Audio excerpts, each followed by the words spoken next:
Hoy, Teresa! Bilisan mo dyan! Baka maubusan ka ng bangus! Sigaw ni Aling Pina habang bitbit ang bayong na puno ng mga gulay. Kumakaway pa ito habang tumatawid sa kalsada. Mukhang may fiesta na naman sa inyo ni Pina.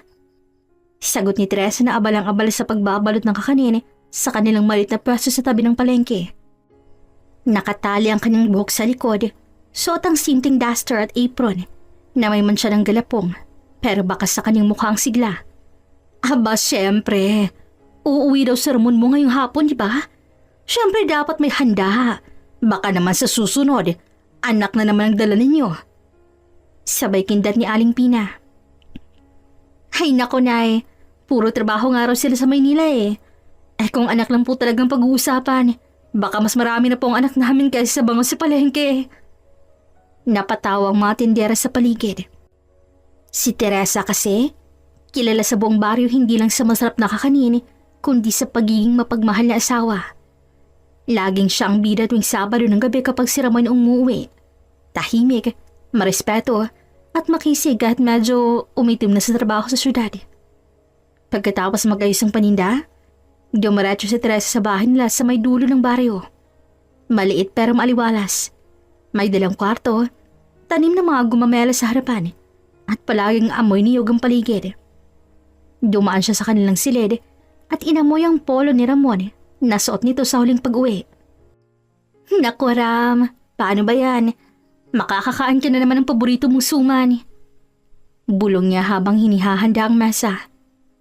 Isinabay na rin niya ang paglalagay ng bagong kurtina at pagdilig sa halaman. Maaliwalas ang loob ng bahay. Halatang may inaasahan. Maya-maya pa, may narinig siyang busina sa labas ng kanilang bahay. Siya na yun! Halos mapatalon si Teresa habang lumalabas. At sa wakas, bumungad si Ramon. Bit-bit ang isang maliit na bag at may ngiting matagal niya ng inaasam. Si tatay na yun! Sabi ng dalawang anak nila. Teresa, mga anak! Sigaw ni Ramon habang binababang motorsiklong sinakyan niya. Agad itong lumapit at niyakap siya. Hoy, amoy pahawis ka na naman! Sabay tampad ni Teresa sa dibdib ng asawa, pero hindi maitago ang kilig. At ikaw, amoy gata pa rin. Sagot ni Ramon, sabay halik sa pisngi niya. Naglakad silang magkahawak kamay papasok ng bahay. Tila bagong kasal pa rin kahit 7 taon na silang mag-asawa. Habang kumakain ng hapunan, panayang-kwento ni Ramon sa trabaho sa mesa kasama ang 2 nilang anak. May bagong security project kami sa isang subdivision sa Laguna. Malaking bahay, Teresa. Parang hotel ang itsura sa mga banyo. Sabi ko nga sa sarili ko, balang araw, magpapagawa rin ako ng ganyan para sa'yo. Aba, wag mo lang akong iwan sa bahay na yan ha. Kahit mansyon pa yan, kung wala ka hindi rin ako tatagal. Tsk, ikaw talaga. Kahit saan, basta kasama ko kayo. Tahanan ko yun. Bulong ni Ramon habang inaabot ang kamay ng asawa. Matagal silang nagtitigan. Ramdam ni Teresa ang totoong mga salitang yun. Kaya kahit pagod si Ramon, kahit bihirang pag-uwi, nanatili siyang tapat.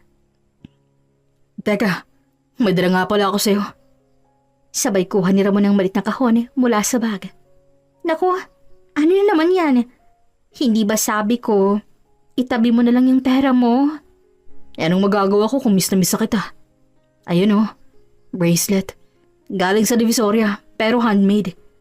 Hindi man mahalin pero simbolo ko yun na kahit nasan ako, bit-bit kita. Napangiti si Teresa. Binuka niyang kamay at sinuot ni Ramon ang pulsera sa kanyang pulso. Salamat Ram.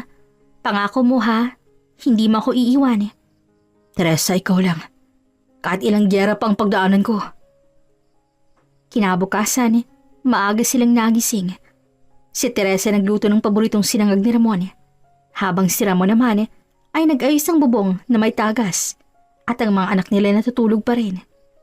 Nagtulungan sila sa mga gawain, sabay tawa, sabay tampuhan. Uy, wag mo na nga ako sabuhin ng tubig dyan. Sigaw ni Teresa habang naglalaba. Aba, para ka lang may paliguan. Mainit kaya. Tawa ni Ramon habang hawak ang hose ng tubig. Sige, subukan mong ibuhos yan at sisingilin kita sa upa rito sa bahay ko. Uy, bahay nating dalawa to. Kaya kung maniningil ka, kalahati lang. Sagot ni Ramon habang tumatakbo balapit at niyakap si Teresa mula sa likod. Natahimik si Teresa. Naramdaman niyang humigpit ang yakap ni Ramon. Salamat. Sa ano? Sa lahat. Sa paghihintay, sa pagmamahal, sa paniniwala. Alam kong mahirap yung sitwasyon ko sa trabaho. Pero, ikaw ang dahilan kung bakit ako hindi sumusuko. Ako rin. Ikaw ang dahilan kung bakit masarap pa rin gumising kahit paulit-ulit ng hirap. Niyakap siyang muling ni Ramon at sa sandaling yon, walang ingay, walang sigawan. Taging tibok lang ng puso ang naroon. Hanggang sa nagising ng kanilang anak at napuno ng ingay tawa nilang apat. Habang papalapit ang gabi, nag-impake na si Ramon. Isang gabi lang siya gaya ng dati. Kay Teresa masakit man, pero kailangan niyang tanggapin. Babalik ka agad ha? Wika ni Teresa habang inaayos ang kwelyo ng polo ni Ramon. Bagong pa ako mamiss. Nandito na ako ulit. Mag-ingat ka rito. At ikaw din doon. Huwag masyadong magpagabi. Kumain ka sa oras. At huwag akong tititig sa ibang babae. Oo na. Hindi. Huwag kang magpapalipas ng gutom. Umalis si Ramon sakay ng tricycle. Sa mata ni Teresa, paalis man, dala nito ang bahagi ng kanyang puso. Ngunit hindi niya alam, sa susunod na pag-uwi ni Ramon, ibang Ramon ang babalik. Ngunit sa gabing yon, sa ilalim ng mga bituin, si Teresa at ang dalawang anak nila ay payapang natulog. Hawak pa rin ang pulseras na bigay ni Ramon at ang pag-asang hindi magbabago ang pagmamahal nila. Lumipas ang ilang araw na naman, umuwi ulit si Ramon sa kanilang bahay. Ma, dumating na po si Papa! Sigaw ni Tonton, ang 7 taong gulang nilang anak habang patakbong pumasok sa kusina. Halos sumabog ang dalang sabaw ni Teresa sa lakaba, pero agad din siyang natawa. Tonton naman! Nasa kaldero pa lang yung ulam. Gusto mo nang sumugod? Excited lang po ako. Hindi po ba pwede yun? Hay nako, excited ka lang kasi may pasalubong ka din naman. Sabat ni Clara, ang panganay nilang 11 taong gulang, habang nag-aayos ng plato. Aba syempre si Papa yun palaging may dala. Biglang bumukas ang gate, kasabay nito ay ang busina ng motor ni Ramon. Yun na! Sabay sigay ng 2 bata habang nag-uunahan palabas. Ngumiti si Teresa habang pinagmamasta ng mga anak. Sa kabila ng simpleng buhay, masaya sila. Hindi man maranya pero buo. Sa kanya, sapat ang gantong eksena. Yung tawanan ng mga bata, ang pag-uwi ni Ramon at ang bawat hapong magkakasama silang lahat. Mga anak ko, teka. Bago ang yakap, kailangan muna mga tanong. Sino ang pinakamasipag ngayong linggo? Ako! Sabay sigaw ng dalawa. Sino ang laging unang bumabangon? Ako! Sino ang laging naunang kumain ng biskwit kahit hindi pa almusal? Sabay sulyap kay Tonton. Uy, hindi po ako lang yun! Protesta ni Tonton na namumula sa tawa. Hala, may pasalubong ba ang mga sakim? Tanong ni Ramon habang kinikinditan ng asawa. Meron, basta hindi nila lalagpasin si mama nila.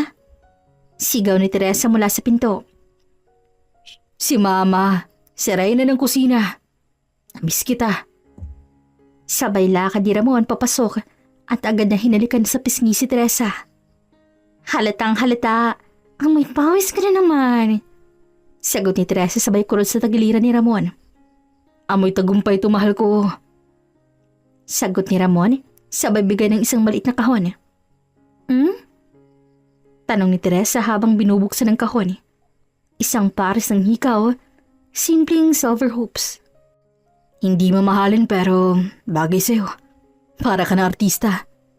Aba, artista ng kakanin? Nagkatinginan silang dalawa. Sa simpleng palitan ng biro, damang-damang matibay na haligi ng kanilang pamilya. Pagkakain, nagtulungan silang lahat magligpit. Si Clara ay naghuhugas ng pinggan, si Tonton ay nagpupunas ng mesa, habang si Ramon ay nag-aayos ng lababo. Papa, gusto ko pong maging pulis balang araw. Oh, talaga? Bakit hindi sundalo tulad ni Papa doon? Kasi po magpulis lagi pong may baril. May kotse at may whistle po. At ikaw, Clara? Gusto ko pong maging guro. Katulad po ni Ma'am Jessa. Naku, sigurado ka? Laging pagod yun. Laging puyat. Baka hindi ka na makapag-TikTok. Papa, hindi ako mahilig sa TikTok. Ay, gandi na nagsabi ng mama niyo nung una. Hoy, huwag mo akong isali dyan ha. Noon yun, wala pang TikTok. Sabay batok ni Teresa sa braso ni Ramon. Ngayon, may if-burials ka na lang. Dagdag ni Clara. Nagkatawanan ulit ang buong pamilya. Si Teresa, bagamat napapagod araw-araw ay masaya. Hindi lahat may gintong buhay. Isang pamilya, kumpleto, nagtatawanan kahit sa gitna ng mga simpleng ulam. Pagsapit ng 9:00 ng gabi, habang ang mga bata ay abalang naguguhit sa sala, magkausap naman sa labas ng bahay si Teresa at Ramon. Salamat, Ram. Para saan? Para sa lahat. Sa pag-uwi mo, sa effort, sa pagpapasay sa mga bata, at sa pagiging tapat. Minsan iniisip ko, sapat bang ginagawa ko? Sapat na sapat. Hindi mo ba naririnig ang tawa ng mga anak mo? Hindi mo ba nararamdam ng kapayapaan tuwing magkasama tayo? Hindi mo ba nakikita ang mga mata ko tuwing nakakauwi ka? Ram, hindi ko kailangan ng mariyang buhay. Hindi ko kailangan ng mamahaling regalo. Ang gusto ko lang, ang pamilya natin. Buo, masaya, tapat sa isa't isa. At yun ang pangako ko, habang buhay. Sa gabing yun, natulog silang magkayakap. Si Tonton ay halos mahulog sa kama, habang si Clara ay umakap kay Teresa na parang baby pa rin. Si Ramon ay nakatalikod, pero nakaabot ng kamay kay Teresa. Hinahawakan ng kanyang palad. Sa mga sandaling yun, tila ba walang problema sa mundo. Tila kay dali ng buhay. Walang hinala at walang sakit. At sa isipan ni Teresa, siya'y palihim na nagdarasal. Panginoon, salamat po sa araw na to. Kung ano man ang meron kami ngayon, sapat na po. Huwag niyo pong hayaang masira to. Sana po habang buhay kaming ganito. Ngunit ang tadhana, may sariling paraan ng pagsubok sa paniniwala. Clara, bilisan mo anak, baka maiwan tayo sa misa. Sigaw ni Teresa habang tinatali ang buhok ni Tonton, na pilit tinatago ang bagong ahit na may hati sa gitna. Si Tonton kasi, kinutkot yung anit niya. Mukha tuloy siyang bibe. Uy, hindi totoo yan ha. Sabi ni Papa, pogi daw ako. Pogi ka naman talaga anak. Mana ka sa akin. Sabay kindat ni Ramon habang inaabot ang kanyang polo. Mana?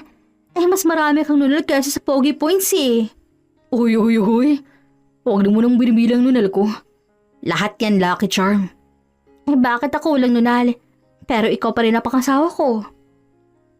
Sagot ni Teresa habang nilalagyan ng pulbo si Tonton. Napatawa si Ramon habang si Clara at Tonton ay nagpalakpakan. Para bang nanalo na naman si Teresa sa debate nila. Pagdating sa simbahan, magkasama silang naupo sa gitna. Parang isang larawan ng perpektong pamilya. Pagkatapos ng misa, diretso sila sa kalendaryang malapit sa palengke. Ma, may crispy pata sila oh. Please po. Buling ni Tonton habang hawak ang menu. Oo nga ma, treat nyo na po to. Ang galing ko sa exam ko sa math. Dagdag naman ni Clara. Treat ng papa ninyo. Siya ang bagong sweldo eh. Akala ko ba, mag-iipon na tayo? Mas masarap kaya gumastos pag kumpleto ang pamilya. Basta ako crispy pata ako ah. Tapunin mo ng konting sabaw yung kanin ko ma. Haba bossing ka na pala? Habang kumakain sila, Abala naman sila sa kwentuhan ng kanilang pamilya. Papa, ano pong pinakadelikado mong naging assignment? Tanong ni Clara habang ninunguya ang kanin. Siguro yung na-assign ako nun sa Mindoro. Meron kasing, dun kaso ng illegal logging. Tapos kaming inutusan magbantay sa bundok. 6 na oras kaming walang signal. Wala pong signal? Paano po kayo nag-FB? Anak, wala pang FB noon. Ha? Paano po kayo nagsasaya? Text lang. Tapos kapag gusto mo makita yung picture ng crush mo, kailangan mo pang ipadevelop sa Kodak. Papa, baka joke yan. Kodak, may ganon? Hoy, hindi to comedy bar, no? Mga anak, wala pa kasing cellphone noon sa smart. Lahat basic lang. Kahit snake lang ang laro, masaya na kami. Walang email, walang TikTok. Grabe, di ko kaya. Sabay iling ni Tonton. Kami nga kinaya eh. Kaya nyo rin kung gugustuhin nyo. Lalo na kung may kasama kang tulad ni mama ninyo. Sabay ngiti ni Teresa habang sinasandala ng balikat ni Ramon. Sa araw na yon, napuno ng tao ang pagsasalo nila na para bang wala nang bukas ang mga ngiti sa labi nila. Kinagabihan, habang abala si Teresa sa paglalaba, dumaan si Ramon sa likod bahay hawak ng isang plastic na may lamang inumin. Oh, may binili ka na namang soft drinks? Hindi, gatas para kay Tonton. Sabi niya, gusto rin niya maging matangkad tulad ko. Ha? Ram, 5'7" ka lang. Si Tonton baka umasa ng 6 feet. Uy, grabe ka. 5'8" ako, no? Sa sapatos mo lang, no? Grabe ka. Mapanghusga. O ito, tagalaba, tagapagtanggol ng pamilya, at tagapulbos ng mga bata. Dapat may dagdag sweldo ka, ha? Sabay inabot ni Ramon ng plastic sa asawa. Sana nga, kasi pati ikaw, ako na rin nagpupulbos. Teka, anong ibig mong sabihin? Abay, pati brief mo akong naglalaba. Pati baho mo akong umaamoy. Pati lungkot mo akong lumulunok. Ramdam ko yung Therese. Kaya nga sinusubukan kong bumawi. Kahit sa malit na paraan. Di ba mas masaya ngayon? Mas masaya. Pero syempre gusto ko pang masigit doon. Paano pa ba? May kulang ba ako? Wala. Pero sana pag may problema ka, sabihin mo agad. Huwag mong dalhin mag-isa. Pangako. Walang sikreto, ha? Promise. Wala akong tinatago. Sagot ni Ramon, pero sa tinig niya, may bahagyang pag-aalinlangan na hindi napansin ni Teresa. Kinabukasan habang naghahanda na naman si Ramon pauwi ng syudad, abalang mga bata sa pagpupusit ng tsokolate sa bag ng papa nila. Papa, may dala ka pong snack, ha? Sabi ni Tonton habang pinapasok ang choco wafer sa gilid ng bag. At picture po naming 4, Papa. Dagdag ni Clara sabay kuha ng Polaroid nila sa ref. Oh, ba't nyo nilalagay dyan? Para hindi mo kami miss agad. Nakatayo lang si Teresa sa gilid. Hawak ang termos ng kape habang nakangiti. Ram, ingat ka, ha? Wala mo nang inom-inom kung hindi mo ako kasama. At huwag na huwag kang magkakasakit. Masusunod, boss. Sabay halik sa pisngi ng asawa. Pag-alis ni Ramon, tumingin si Teresa sa langit. Panandali ang katahimikan. Panandali ang panalangin. Salamat, Panginoon. Salamat po at buo kami. Hindi niya alam na may bagyang bitak sa dingding ng tahanan nila. Hindi pa halata, pero unti-unti nang bubuka. Maaga pa lamang ay gising na si Teresa. Tulad ng nakagawian, inayos ang mga panila sa kanyang karinderya. Siniguradong sariwang masangkap at niluto ang mga paborito ng suki. Sinigang na baboy, ginisang munggo, adobong manok. Habang lumuluto ang amoy ng bawang at sibuyas sa kawali, nakatanaw siya sa labas ng bintana na tila may kulang. Maaga pa. Bulong niya sa sarili. Pero kahit abalang mga kamay, ang isip niya lumilipad pa rin kay Ramon. Pero lumipas ang ilang buwan mula nung huli lang pag-uusap ng masinsinan.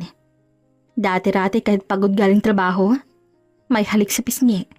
May kwento tungkol sa araw niya. Pero ngayon, tahimik na si Ramon. Wala nang lambing. Wala nang titig na may alab. Para na lang silang dalawang estranghero sa iisang bubong. At nitong mga nakarang gabi, madalas late umuwi si Ramon. At kung umuwi man, tahimik. Wala nang kamusta ka mahal o namiss kita. Sa halip, tatalikod, maliligo at matutulog agad. Wala ring text o tawag buong araw. Ang dating mainit na samahan, tila unti-unting nilalamig. Ngunit hindi umiimik si Teresa. Hindi dahil mahina siya, kundi dahil hindi siya basta-basta nagpapadala sa hinala. Baka pagod lang, baka stress sa trabaho. Sa isip niya, ngunit sa puso niya may kumakabog na. Hindi lang pagod ng dahilan kundi may mali.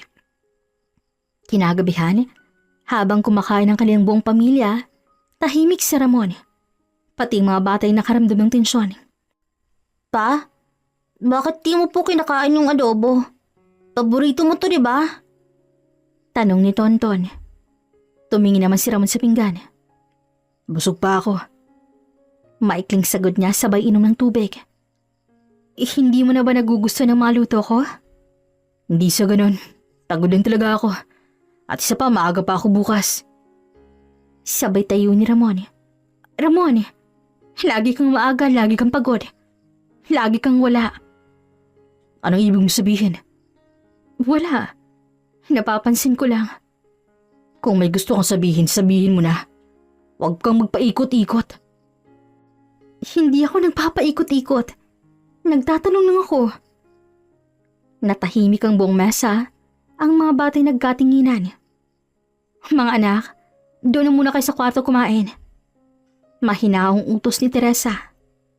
Pagkaalis ng mga bata, si Ramon ang unang nagsalita. Kung pagod na ako, pagod ako. Huwag mo naman akong kulitin. Hindi mo alam ang bigat ng trabaho ko. At hindi mo rin alam ang bigat ng tahimik na pag-aalala ko. Araw-araw ako nagbibilang ng oras kapag uuwi ka. Araw-araw ako nagtataka kung may nagbago na ba. Pero ikaw, parang wala lang. Walang paliwanag. Walang malasakit. Hindi mo alam ang mga nangyayari sa labas, Teresa. Hindi puro bahay at karinderya lang ang buhay. Pero asawa mo ako, Ramon. May karapatan akong malaman kung bakit biglang naging malamig. Hindi mo ako kasambahay na pwedeng baliwalain. Kung iniisip mong may babae ako, wala. At kung gusto mo makipagtalo gabi-gabi, ayoko. Pagod na ako. Hindi ko sinasabing may babae ka. Pero hindi ko rin masabing wala. Dahil hindi ka nagsasalita. Bumuntong hininga si Ramon, sabay lakad paalabas ng pintuan. Saan ka naman pupunta? Magpapahangin. Sagot niya at hindi lumingon.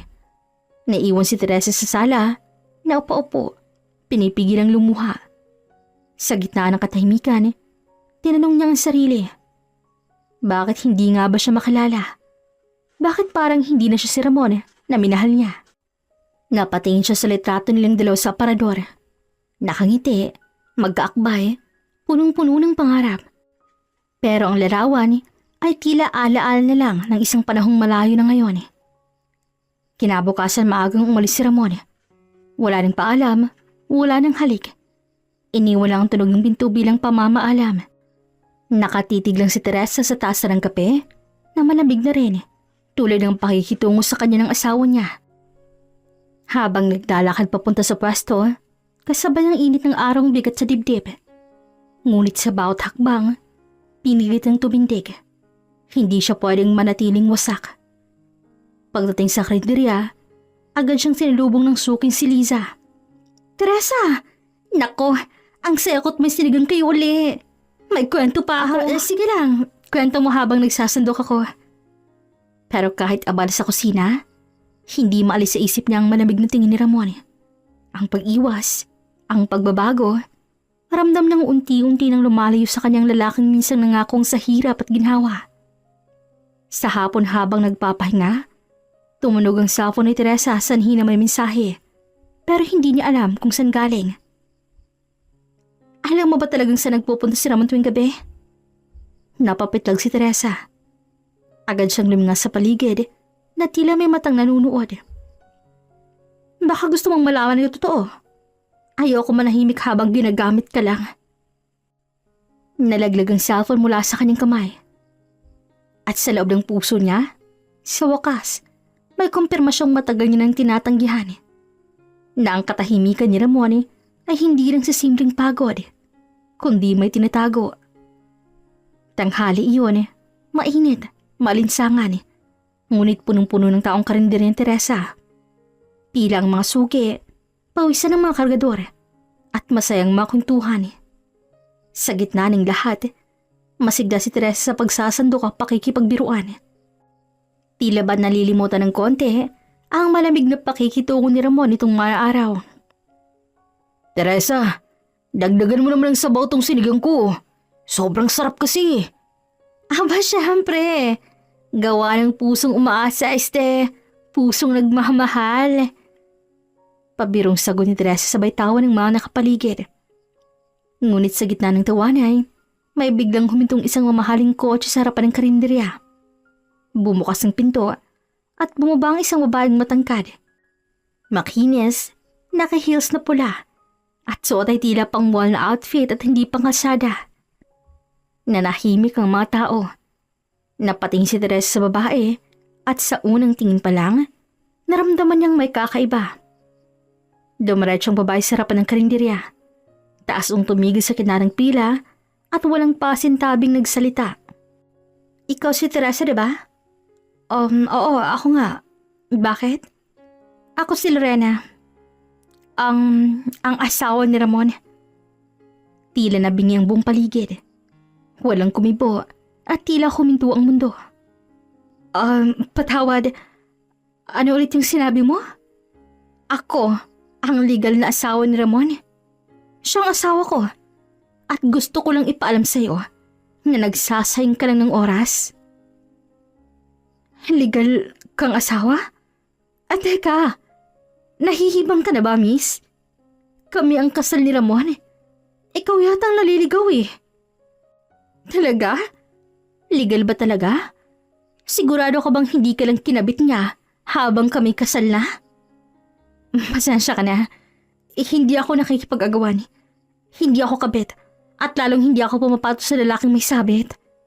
Ay, ganyan talaga yung mga di alam ang buong kwento. Akala nila sila ang bida. Pero sorry ka nilang, Teresa. Ako ang nauna. Ako ang legal. May papeles kami. At mukhang ikaw ang second wife. Kung ikinasal nga kayo legally. Nagbulungan ng mga tao sa paligid. Ang ibang suki na patingin kay Teresa, ang ibang hindi malaman kung aalis o makikiusyoso. Pero si Teresa, matadag pa din ang tingin. Kung totoo nga yung sinasabi mo, bakit ngayon ka lang sumulpot? Bakit hindi ka dumiretso kay Ramon? Kundi dito ka pa naghanap ng eksena sa pwesto ko? Simple lang. Gusto kong makita kung sino yung babaeng pumalit sa akin. Gusto kong malaman kung sinong babaeng pinili niya. Habang naghihintay ako sa Manila, na bumalik siya sa akin. Kaya pala. Naghintay ka. Pero naghintay ka sa maling tao. At ngayon gusto mong guluhin ang buhay ko para lang masabing ikaw ang nauna? Sorry, Lorena ha. Hindi ako naglalaro sa putek. At hindi ako nakikipaglaro.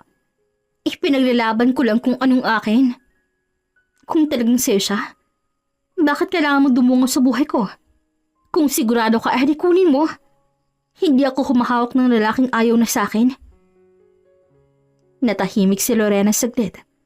Pero kita sa mukha ang galit at ang paninibugho.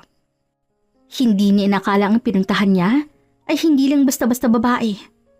Hindi palaban si Teresa sa salita, pero matatag ang paninindigan. Magkakaalaman din tayo.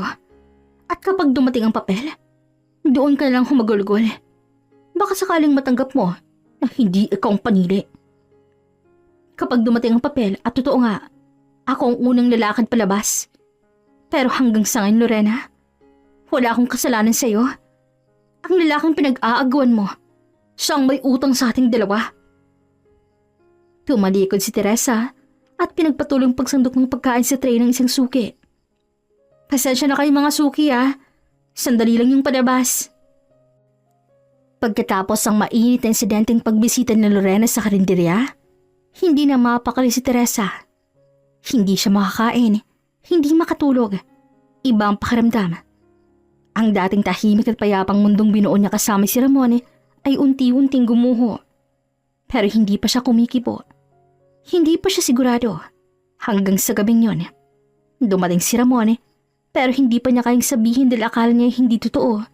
At sa gabing yon, nanatili na siyang tahimik at walang ginawa. Kinabukasan naman, maagang nagbukas si Teresa ng kanyang pwesto sa palengke na para bang walang nangyari kahapon. Katulad ng dati, pinunasan niyang lamesa, inayos ang mga gulay at maayos na isinawit ang mga bayong sa gilid. Dala pa rin niya ang ngiting pilit niyang hinuhugot sa kabila ng sakit ng kahapon. Hindi madali, pero pinipilit niyang bumangon. Teresa, pakilo nga ng kamatis. Sandali lang po Ate Nida Pipiliin ko lang po yung matataba at sariwa para sa inyo. Ngunit habang abala siya sa pagtimbang, isang malakas sa pitik ng takong ang umalingaw-ngaw sa simentadong palengke. Parang may dumating na artista, umulto mula sa impyerno. Napakaaliwalas ng palengke ngayong araw, hindi ba? Napalingon si Teresa. Ang init na kanina'y galing sa araw, ngayon ay tila nagmumula na sa kanyang batok dahil dumating naman si Lorena. Ano na naman bang ginagawa mo rito? Namimili. Pero akala ko, tapos ang yugto mo sa buhay ni Ramon. Bakit parang hindi ka pa rin makamove on? Napuno ng tensyon ang paligid. Isa-isang tumigil sa pagtitinda at pagbili ang mga tao at nagbubulungan na. Ayan, nagsisimula na naman sila. Ay nako, iba talaga pagkabit. Kahapon pa yan sila, hindi ba sila nagsasawa? Ang tanging bulong-bulungan ng mga tao sa paligid. Baka ikaw hindi makamove on? Hindi ba't asawa kong kinuha mo habang kasal pa kami? Asawa? Ay, aniwan ka na nga, di ba? Bakit? Bakit umaasa ka pa rin babalik siya sa'yo? Kawawa ka naman. Hindi na ako umaasa sa lalaking hindi marunong lumingon sa tunay na pagmamahal. Pero ikaw, hindi ka pa natatakot na kapag naubos ang pera niya, ikaw naman ang iiwan niya? Hindi ko kailangan ng payo mula sa tulad mo. Tingnan mo ang sarili mo. Mukhang toy na palengkerang iniwan sa kangkungan. At sa bilis ng pangyayari, sa isang iglap, napalapit ang mukha ni Teresa kay Lorena. At kasunod niyon ay isang malutong na sampalang dumapo sa pisngi ni Teresa. Dahilan para magulat ang lahat. Napaatras si Teresa. Ngunit bago pa man makalayo si Lorena, hinila ni Teresa ang buhok nito. Huwag mo akong sasampalin sa sarili kong pwesto. Bitawan mo ako! Sigaw ni Lorena habang pilit inaalis ang kamay ni Teresa sa kanyang buhok. Sabunutan, sigawan, tulakan at dahilan na nagkagulo ang buong palengke. May mga tumawag ng tanod, may nagvi-video. Pero ang iba, tila nanunood ang teleserye sa gitna ng palengke. Akala mo matatakot ako sa'yo? Ikaw ang kabit. Ikaw ang dapat mahiya at hindi ako. Wala akong dapat ikahiya. Ako ang pinili ni Ramon. Balik ni Lorena habang hawak din ang buhok ni Teresa. Sa kabila ng kaguluhan, may isang boses ang sumigaw. Bitawan niyo nga ang isa't isa. Si Emil, sumulpot na parang bayani. Mabilis na inawat ang dalawa at hinila niya si Teresa palayo. Teresa, tama na. Tingnan mo ang sarili mo. Hindi ko sinimulan yon. Siyang unang nanampal. Pero hindi mo kailangang babaan ang sarili mo para lang makaganti. Mas mataas ka kaysa sa kanya. Tumigil si Teresa pero umuugong pa rin ang mga bulong-bulungan. Si Lorena, hawak na sa bunot na buhok. Nilapitan muli si Teresa. Ngunit ngayon ay may luha na sa mga mata. Bakit hindi mo pa kami patahimikin, Teresa? Panalo na ako. Pero bakit pakiramdam ko talo pa rin ako? Kasi kahit nakuha mo si Ramon, hindi mo nakuha ang puso niya. Kasi kahit gaano mo siya paglaban, hindi mo siya nakilala gaya ng pagkakakilala ko. At habang ako natututong bumangon, ikaw lumulubog sa paninira. Hindi na umimik si Lorena. Tumalikod ito, pinipigilan ng pag-iyak at mabilis na lumayo. Sa dulo ng araw habang nag-ayos si Teresa ng kanyang mga paninda, lumapit si Emil na may dalang yellow at gamot. Masakit pa ba? Konti. Pero mas masakit ang mga panahong pinili kong manahimik kahit binabastos na ako. Ngayon hindi ka natatahimik. Ngayon, pinaglaban mo ng sarili mo. Salamat, Emil. Salamat kasi kahit anong gulong pinasok ko, andyan ka lang. Tiwala ako sa'yo. At kahit may sabunutan pa, di ako alis.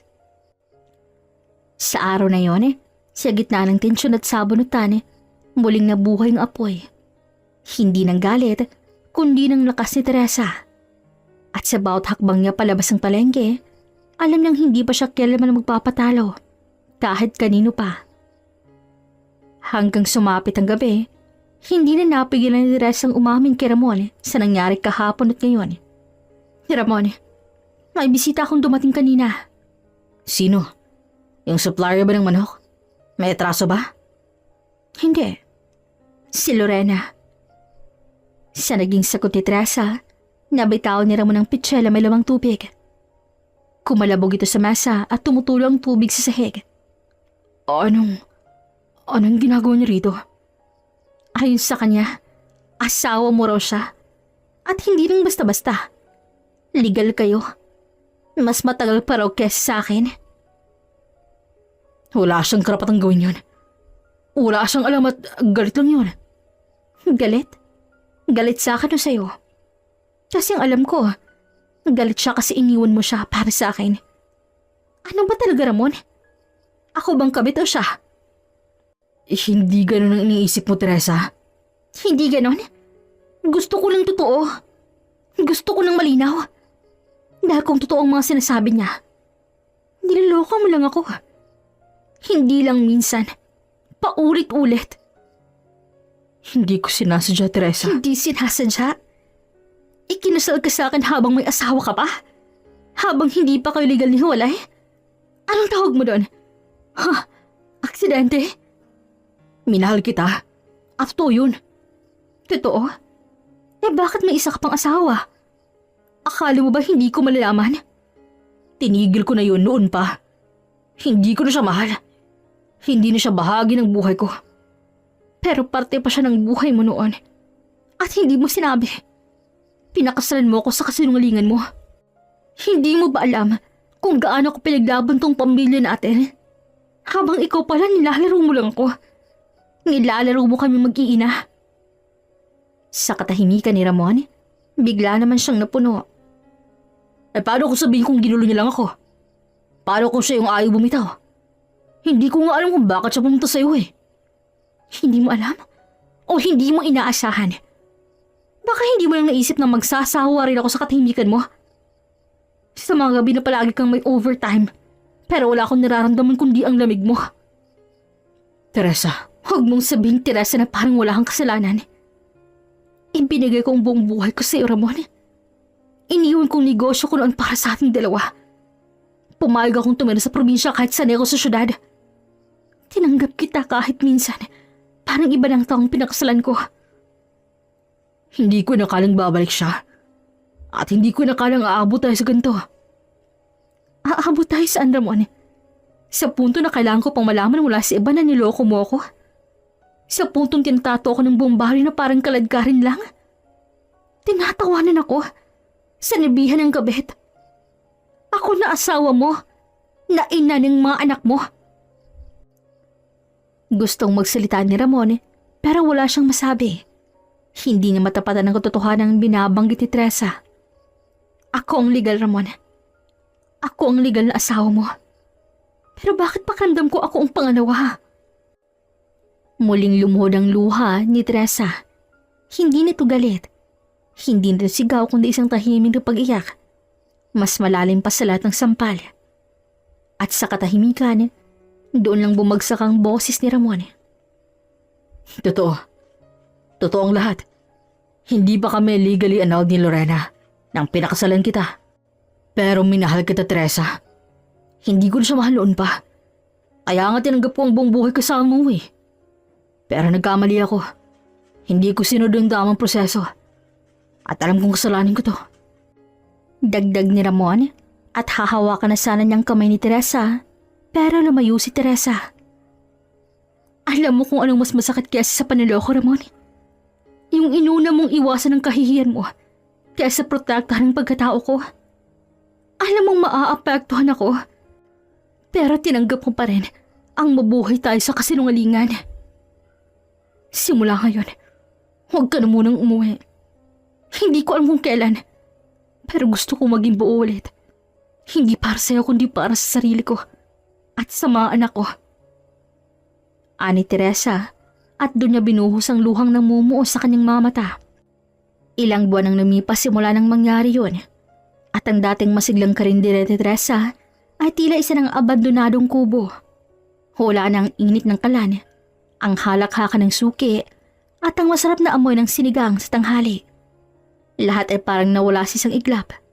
At sa halip, napalitan ito ng mga mata ng tsismosa, mapanlait, at isa sa lahat, mapanghusga. Wala nang natirang katahimikan kay Teresa mula nang tuluyang iwan siya ni Ramon para kay Lorena. Hindi lang puso niya nawasak, kundi pati dignidad, kabuhayan at pagkatao. Sa baryo nila, siya ang sentro ng chismis. Mula sa dating ginagalang na asawa at negosyante, naging tampulan na siya ng tao at maghamak. Ay hindi ba siya yung iniwan para sa mas bata? Ang kapal naman ng mukha, nagtitinda pa rin ng gulay sa palengke. Baka may mali sa kanya, kaya siya iniwan no? Ang bawat bulong ay parang kutsilong inuukit ang sakit sa kanyang puso. Sa bawat tingin, bawat irap ng mga kapitbahay at suki, ramdam niyang mapunuring mata ng mundo. Kaya siya umalis. Walang paalam, iniwan ang kanyang pwesto sa palengke. Isinara ang maliit niyang tindahan at kinuha isang mumurang apartment sa lungsod. Wala siyang balak sabihin kahit kay Emil. Ayaw niya nang may makakita sa kanyang ganito, basag, luhaan, talunan. Ang maliit apartment ay malamig at tahimik. Isang kutsyon, maliit na mesa, ilang lata ng dilata at instant noodles. Doon siya tumira hindi para mabuhay, kundi para magmukmuk kasamang dalawa niyang anak. Isang linggong lumipas, hindi siya lumabas, hindi nag-ayos, hindi kumain ng maayos. Ilang araw siyang hindi naligo. Nakasuot pa rin ang lumang duster, may mancha ng luha, kape at tinik ng sakit. At ang kanyang mga anak ay naaapektuhan din sa nangyari kay Teresa. Pero dahil sa nangyari sa kanya, hindi alam ng kanyang mga anak ang gagawin. Hindi wala pa sila sa tamang edad. Isang gabi bumuhos ang ulan. Malakas. Sumasabay sa kulog ang pagkabog ng puso ni Teresa. Sa lamesa, nakapatong kanyang mga lumang larawan. Isang litrato na yung dala ni Ramon nung bagong kasal pa sila. Isa namang litrato ng kanyang dating tindahan. Buo pa noon ang kanyang mundo. Kinuha niyang isang larawan at tinitigan. Hawak niyang isang baso ng alak na nakuha lang niya sa karatig na tindahan. Ginamit mo lang pala ako. Bulong niya habang unti-unting binasag ang larawan sa sahig. Mama, tigilan niyo na po yan. Please lang po. Mahawa po kayo sa sarili mo at sa amin. Sambit ni Clara habang umiiyak. Mama, nandito pa po kami kahit wala na po si Papa. Sabat naman ni Tonton. Pero nakatitig lang si Teresa sa dalawang anak. Pira-piraso ang salamin na parang siya. Wala nang hugis, wala nang saysay. Bigla siyang tumayo, naglakad pa ikot na tila hindi na alam ang direksyon ng kanyang sarili. Hanggang isang araw may kumatok, malakas at paulit-ulit. Teresa? Teresa, andyan ka ba? Boses iyon ni Emil. Sino po sila? Mahinahong sambit ni Clara. Clara, ikaw ba yan? Ako to, si Kuya Emil mo. Hanggang sa binuksan ni Clara ang pinto, habang si Teresa hindi siya lumapit. Nakatayo lang siya sa likod ng pintuan, nakikinig. Pinili niyang huwag magpakita. Gusto niyang masanay sa katahimikan at sa kawalan. Alam kong nasasaktan ka, Teresa. Pero hindi ka rin iisa. Ani Emil habang papasok siya sa maliit na apartment nila. Pasensya na po kung ganyan na si Mama. Sabi ni Clara. Okay lang. Magiging okay din ang mama mo. Huwag kayong mag-alala. Sambit ni Emil. Ngumiti, sabay hawak sa noo ng dalawa. Nang makaalis ito, nag-iwan pa ito ng plastic bag sa harap ni Teresa. May pagkain, prutas at tubig. 2 linggo pang lumipas simula sa nangyari kay Teresa. At araw-araw ding sinasabihan ni Clara ang ina niya. Dahan-dahan, sa bawat araw, natutong huminga ulit si Teresa. Hindi pa buo, hindi pa masaya, pero mas sinyaris na ng liwanag sa dilim. Isang umaga napatingin siya sa salamin. Namamaga ang mata, tuyot ang labi, ngunit naroon pa rin ang apoy. Hinugasan niyang mukha, binuksan ang bintana, pumasok ang hangin, ang liwanag. Iba pala kapag pinapasok mo muli ang mundo kahit konti lang. Sinimulan niyang linisin ang paligid. Nagluto siya ng kanin na may sardinas kasama ang anak niya. Hindi lang dahil gutom siya, kundi dahil gusto niya nang mabuhay ulit. Isang gabi habang nakaupo siya sa sahig, may liham siyang binuksan mula kay Emil. Iniwan yun kasama ng pagkain dati. Hindi kita pipilitin, Teresa. Pero andito lang ako kung kailan handa ka na magsalita. Hindi ako alis. Hindi ako susuko. Sapagkat sa likod ng lakas mo, alam kong may sugat. At sa likod mo, may babae pa rin na kayang bumangon. Napahawak si Teresa sa kanyang dibdib. Parang may pumutok. Hindi luha ng sakit, kundi luha ng pag-asa. Kinabukasan lumabas siya, kasama si Clara Tonton. Nakasombrero si Teresa, naka-jacket, ayaw pa rin magpakita ng muka, pero handa nang humakbang. Sa bawat yabak niya sa kasada, tila binubuo ng bulang piraso ng sarili niyang pagkatao. Hindi pa siya handang makipagkita kay Emil. Hindi pa siya handang humarap sa mundo. Pero ang malaga, humakbang siya. Nagdesisyon siyang mabuhay. At balang araw kapag buo na ulit ang puso niya, siya na mismong kakatok sa pinto ng pag-ibig at paghihiganti. Yan kasi, akala mo siya lang talagang mahal ni Ramon. Bulong ng isang matandang babae habang bumibili ng suka sa kabilang tindahan. Ang kapal naman pala ng mukha. Siya palang pangalawa, no? Sabat pa ng isa. Umabot sa tenga ni Teresa ang bawat salitang parang kutsilong paulit-ulit na inuukit sa puso niya. Pero hindi siya nagsalita. Pinili niyang manahimik. Hindi dahil mahina siya, kundi dahil alam niyang may mga panahong ang katahimikan ng tanging sandata laban sa kahihiyan. Naupo siya sa isang bangketo sa labas ng iniwang karinderya. Hawak ang larawan ng pamilya nila. Larawan na ngayon paalala ng isang kasinungalingan. Ma, bakit di na po tayo sa bahay? May inaayos lang si Mama, anak. Pero hindi tayo mawawala ng bahay, ha? Si Papa po, hindi na po uuwi. May trabaho lang, anak. Sa tamang panahon ipapaliwanag ni Mama. Ilang araw lumipas, dalang isang bag na puro lumang damit at ipong maliit. Nagpunta si Teresa sa munisipyo para kumuha ng dokumento. Doon niya muling nakita si Lorena. Nakapula, nakasuot ang mahaling alahas na parang sinadya talagang ipamukha ang panalo niya.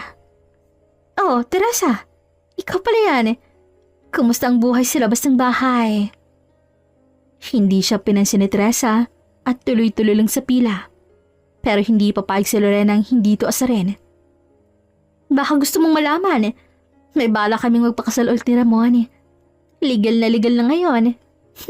At eto, may balita pa ako. Wala akong pakialam. Excuse me? Ang sabi ko, wala akong pakialam. Hindi ako interesadong marinig ang kahit anong galing sa'yo. Kung akala mo natalo mo ako dahil nakuha mo si Ramon, pasensya na. Hindi ako nakikipagtagisan sa taong hindi marunong rumispeto. Ikaw kayang walang respeto? Ikaw ang sumingit sa amin? Sumingit? Hindi mo nga alam ang buong kwento eh. Ikaw ang siningit ni Ramon habang ako ang inaakala ng legal na asawa niya. Ako ang pinakilala sa pamilya niya. Ako ang kasama niya. Nung nangangarap pa lang kami ng bahay at negosyo. Di sorry kung ikaw palang unang niloko. Oo, niloko ako. Pero hindi ako manloloko. Hindi ako katulad mo. Umalingaw ang bulungan sa lumang opisina ng munisipyo. Ang ilan ay palihim na lumalapit. Si Teresa kahit inaalipusta ay biglang nagliwanag sa mata ng ibang kababaihan. Isang huwaran na nga sa gitna ng pagkawasak. Habang si Lorena ay hindi na umimik, kundi nanatiling tahimik lang at nahihiya. Lumipas ang gabi, habang nasilid sila ng pinahiram ni Aling Zio, tahimik na nagsusulot si Teresa. Ginuguhit ang plano niya. Hindi niya kailangang maghiganti sa parang marahas. Ang tanging laban niya ngayon ay ang pagbangon. Muling bumalik ang apoy sa loob niya. Dati siyang mahusay sa pagluluto. Bakit hindi siya magsimula ulit? Kahit maliit lang. Kaya kinabukasan, nilapitan niya si Emil. Emil? May pakiusap sana ako. Ano yun, Teresa? Kailangan ko ng pwesto kahit maliit lang. Isang lamesa lang sa tabi mo. Magbibenta ako ng kakanin. May natitira pa naman akong puhunan dito Teresa, walang problema sa akin yan. Kahit bukas simulan mo na. At kung may kailangan ka, kahit ingredients o tagal ako, sabihin mo lang. Napangiti si Teresa. Unang ngiti ng tunay na lakas matapos ang ilang linggo ng bangungot. Kaya kinabukasan, may karito na lumitaw sa harap ng palengke. Simple lang karatula, isang luto ni Teresa ang nakasulat. Sumang malagkit, bibingkat puto. Lahat lutong bahay, lahat pusong galing sa sugat. Lumapit naman ang ilang mananay at patikim-tikim. Ay, ang sarap ng puto. Oy, Teresa, ikaw pala. Grabe, misa naman yung luto mo sa karinderya dati. Magkano bang bibingka? Sambit ng mga mamimili. Isa-isa namang nabentang paninda niya. At bago magtanghali, ubos na ang laman ng kariton. Muling bumalik si Teresa sa katauhan niyang matagal ang tinapakan. Hindi bilang asawa ni Ramon, kundi bilang Teresang matatag, marunong at may dangal. Ma, masaya ka na po ba? Mahinahong tanong ni Clara. Oo anak, kahit wala na tayong bahay na ganun kalaki. Basta buo tayong magkasama at buong loob natin. Mas masarap pa yan kaysa sa kahit anong tahanan. At habang unti-unting nagdililim ang kalangitan, muling lumiwanag ang landas ni Teresa. Hindi pa tapos ang laban, pero sa bawat hakbang, isa lang malinaw. Hindi siya basta-basta magpapatalo. Madilim ang gabing yun. Sa tapat ng maliit na silid ay inuupahan niya mula sa isang kaibigang matanda sa lungsod. Nakaupo si Teresa sa malabig na semento. Hawak ng isang lumang larawan ng dalawang Ramon at ng mga bata. Basa pa ang mga mata niya sa kakaiyak at ang dibdib niya ay parang pinupunit sa sakit. Makaraan ng ilang araw, unti-unti, nagsimulang tumayo si Teresa sa kama. Hindi dahil gumaan ang loob niya, kundi dahil naisip niyang hindi pwedeng sa ganito siya magwawakas. Hindi siya ang tipo ng babaeng susuko sa isang lalaking sinayang nang siya. Kung iniwan ako ni Ramon, hindi ibig sabihin wala na akong halaga. Bulong niya sa sarili habang pinupunasan ang luhang matagal ng umaagos. Anong plano mo ngayon? Tanong ni Emil habang sabay silang nagkakape. Hindi ko pa alam, pero gusto kong magsimula ulit. Gusto kong bumalik sa kung sino ako bago niya ako sa akin. Kung gusto mo, tutulungan kita. Pwede mong ilipat ulit ang tindahan mo roon. Hindi kalakihan pero alam kong kaya mo to. Hindi ba nakakahiya? Habos na nga yung puhunan ko Wala akong kahit ano, may dalawa pa akong anak na papakainin. May lakas ka, may sipag, may determinasyon. At isa kang mabuting ina sa mga anak mo. At yan ang puhunan mo na walang marami. Doon nagsimula ang panibagong yugto ng buhay ni Teresa. Nag-apply siya bilang helper sa isang maliit na bakery habang pinag-iipunan ng sariling pwesto. Walang reklamo kahit pagod. Lahat ng kinikita niya, tinatabi niya sa garapon na may label na para sa kinabukasan. Si Emil naman ay palaging nariyan sa kanya. Minsan driver, minsan bodyguard, minsan tagapakinig kapag hindi niya na kayang kimkimin ang hinanakit. Sa tuwing naiiyak siya, isang tahimik na haplosang sa likod ang sagot ni Emil. Walang panghusga, walang tanong. Hanggang isang hapon, bumisita si Emil habang nag-ayos si Teresa ng bagong signage. Teresa's Corner? Hindi ba dapat Teresa's Heart? Biro ni Emil habang pinipindot ang ilong niya. Tigilan mo nga yan. Masyado ka ng cheesy. Gusto mo naman, di ba? Ang gusto ko, yung makabenta, hindi yung mapangiwi ang customers sa kilig. Pero seryoso, Teresa. Masaya ako para sa'yo. Hindi mo lang binuulit ang negosyo mo. Binuo mo rin ang sarili mo. Hindi nakasagot si Teresa agad. Tiningnan niya lang si Emil at doon niya napansin. Mula sa simula pa lang, naroon na ito. Hindi siya iniwan. Tahimik nang nakasama sa bawat sakit at sa bawat hakbang. Salamat, Emil. Maraming salamat. Hindi ko to kakayanin kung wala ka. Ilang buwan pa ang lumipas at lumago ang munting negosyo ni Teresa. May 3 na siyang staff at ang dating lamesa ay naging full cafe na may pangalan at identidad. Mula sa pangungutya, ngayon humahanga ng mga taong dating nanlait sa kanya. Minsan napadaan ang isa sa dating tsismosa ng baryo at hindi nito naiwasang lumapit sa cafe. Aba, Teresa, ang ganda na ng pwesto mo ha. Buti ka pa nakabawi. Laging may paraan ang mga tunay lumalaban, Aling Lori. Habang abala si Teresa sa mamamalakad ng negosyo, si Emil na may nanatiling tahimik sa damdamin niya. Ayaw niyang maging hadlang sa pagbangon ni Teresa. Pero minsan, habang sabay silang nagkakape sa isang sulok ng cafe, tinanong niya si Teresa. Bakit hindi ka umalis, Emil? Ang dami mong pwedeng gawin, pero lagi kang nandito. Siguro kasi, ikaw lang gusto kong bantayan. Ikaw lang gusto kong makita habang lumalaban. Hindi ko hinihinging kapalit, Teresa. Pero kung sakaling matuto ka ulit magmahal, sana bigyan mo rin ng pagkakataon ng sarili mong lumigaya. Hindi pa ako handa, Emil. Pero baka malapit na. Nagtagpo ang tingin nila. At sa pagitan ng katahimikan, naroon ang pangakong unti-unting binubuo ng damdaming totoo. Hindi dala ng awa, kundi ng paggalang, ng panahon, at ng pusong hindi kailanman lumayo. Isang araw tahimik si Teresa habang nakaupo sa tapat ng kanyang maliit na opisina sa likod ng bagong cafe. Sa kanyang harapan ay may mga resibo, supplier list at expansion plans. Ngunit sa kanyang isipan, isang bagay lang malinaw. Hindi sapat ang kapatawaran. Dapat matuto ang dalawa sa ginawa nilang paninira. Hindi to paghihiganti na may dugo. Hindi to sigawan, barilan o sampalan. Ang nais ni Teresa ay mas malalim. Isang leksyon na hindi nila kailanman malilimutan. Kung gusto mong bumawi, Emil, tulungan mo akong mas bumangon. Anong ibig mo sabihin? Gusto kong itayo muling negosyo ko ng mas malaki, mas matagumpay. At kapag nangyari yun, gusto kong makita nila kung sino talagang pinagsisihan ng sirain. Tutulungan kita.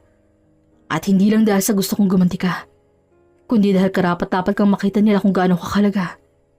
Hindi dahil sa kanila, kundi para sa sarili mo. At hindi nagtagal, lumago pa ng lumago ang negosyo ni Teresa at iyon ay dahil sa tulong ni Emil. Samantalang si Ramon, sa bahay niya ay magulo. May mga basyong bote ng alak, mga hindi nalalabhang damit, at tila nawalan na ng gana sa buhay. Walang laman ang kanyang wallet. Ang dating makintab niyang pick-up ay nakuha na ng bangko. At ang tanging naiwan sa kanya ay isang maliit na bahay na hindi pa bayad ng buwis. Si Lorena tumakas na. Isang araw pag-uwi niya, wala na ito kasamang mga papeles, alahas, at perang natitira sa kanilang joint account. Walang iniwang sulat. Walang text. Wala. Naiwan siyang iniwan. Hanggang isang araw may dumating sa pintuan. Ramon. Tawag ng pamilya na boses. Napalingon siya na tila hindi siya makapaniwala. Teresa? Tahimik lang si Teresa. Sa likod niya naroon si Emil Nakatayo lang at seryosong nakamasid. Anong ginawa mo rito? Wala lang. Binalikan lang kita. Para makita mong hindi lahat ng binasura ay nananatiling basura. Hindi ko naman ginusto ang lahat, Teresa. Niloko rin ako. Nilapitan ako ni Lorena at... Huwag mo nang i-justify. Kahit nilapitan ka, ikaw pa rin ang pumili. At pinili mong sira ng pamilya natin. Ang mga anak natin. Ako. Hindi nakasagot si Ramon. Para siyang batang napagalitan. Ngunit, biglang inabot ni Teresa ang isang sobre. Ano to? Nabenta ang isang branch ko. Naisip mong gamitin ang kita para bayaran ang utang mo sa buwis. Huwag ka nang magtaka. Hindi to para sa'yo, kundi para sa mga anak nating dalawa. Ayoko malaman niyang pabaya kang ama. Salamat.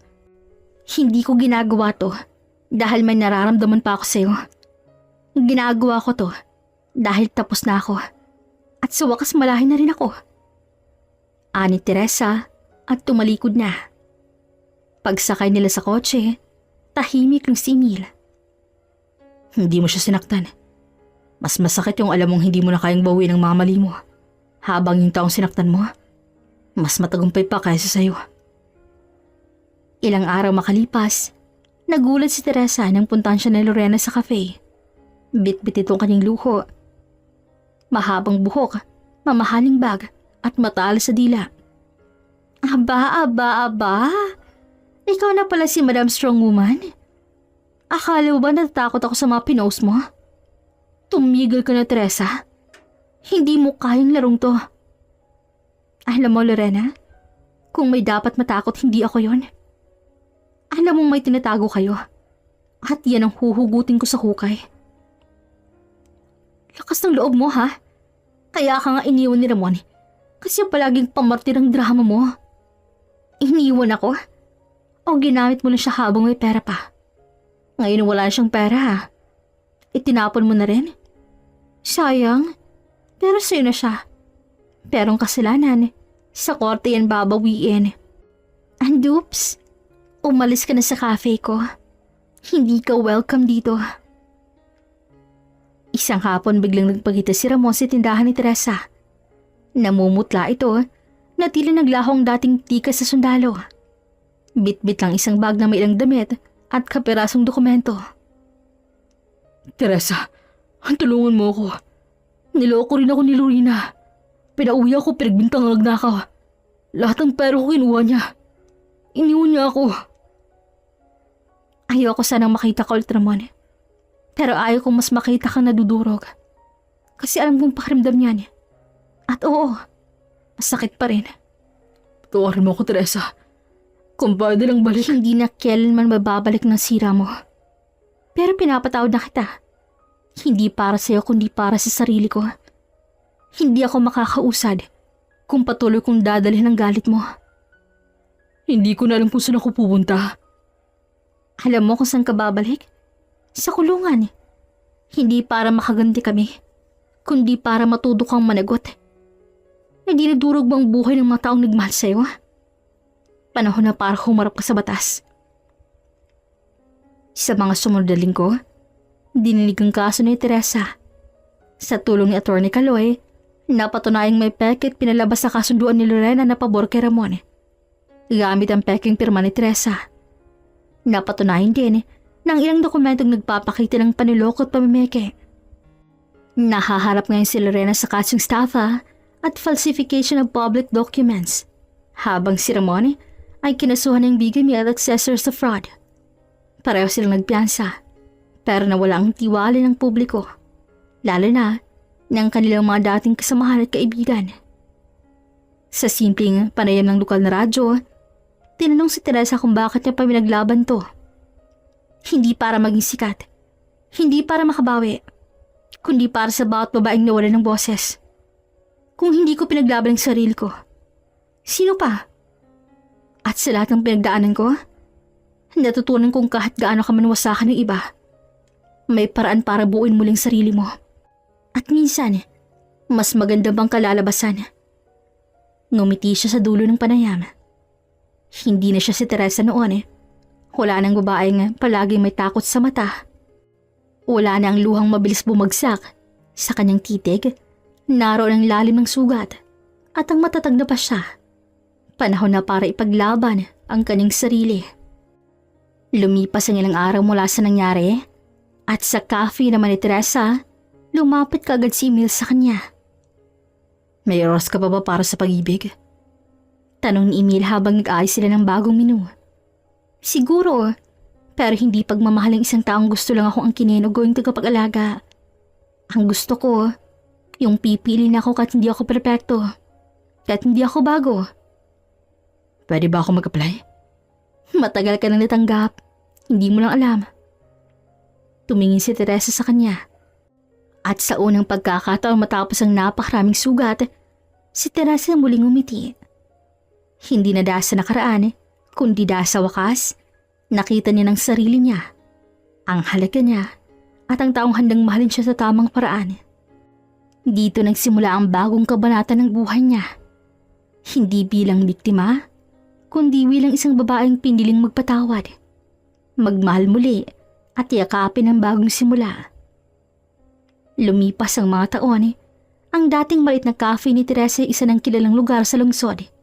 Hindi lang dahil sa masarap na kape, kundi sa kwento sa likod ng may-ari nito. Isang babaeng minsang nawasak, ngunit muling bumangon. Sa isang tahimik na hapon, habang abala si Teresa sa pag-ayos ng mesa, lumapit si Emil na may hawak na maliit na kahon. Teresa, panahon na siguro. Hindi kita kailanman iniwan. At kung papayagan mo, gusto ko manatili sa tabi mo habang buhay. Sabi niya, nanginginig ang boses ngunit buong loob. Napaluha si Teresa, ngunit this time, hindi na dahil sa sakit, kundi dahil na sa pagmamahal. Tahimik siyang tumango at niyakap si Emil ng mahigpit. Ang dating sugat ang puso, ngayon buo na. At doon, sa gitna ng simpleng cafe at harap ng mga taong nagmamahal sa kanila, nagwakas ang isang kwento ng pagkakanulo at panibagong simula. Isang happy ending ang pinanday ng sakit, katatagan, tunay na pagmamahal, at isang masayang pamilya kasamang dalawang anak ni Teresa na sina Clara at Tonton. Hanggang dito na lamang po. This is Regine here in Miss Teen Stories. Daghan kaayong salamat!